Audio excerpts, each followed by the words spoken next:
قبر خالی. در اولین روز هفته وقت سحر، زمانی که هوا هنوز تاریک بود، مریم مجدلیه مقبره ورجه بشو و بیده که اون سنگ و صده ببسته.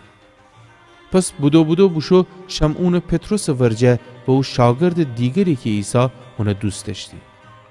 مریم اوشانه بگفته امی سرور از قبر ببردیدی و ننیم کویه بنایدی.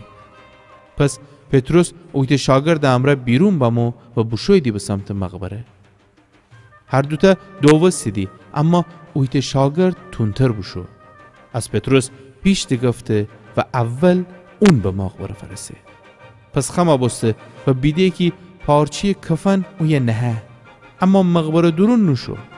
پس شمعون پتروس هم اونو دنبال سر بمو و مقبره درون بشو و بیده که پارچی کفنی اوی نهه، اما او دستمالی که عیسی سر دوسته بید پارچی کفنی کنار ننبو، بلکه جدا و تاب بسته جای دیگر نهبو.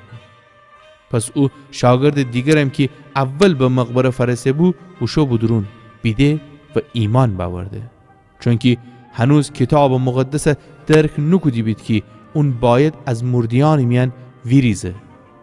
اون وقت او دوتا شاگرد خوشن خانه و گردستی.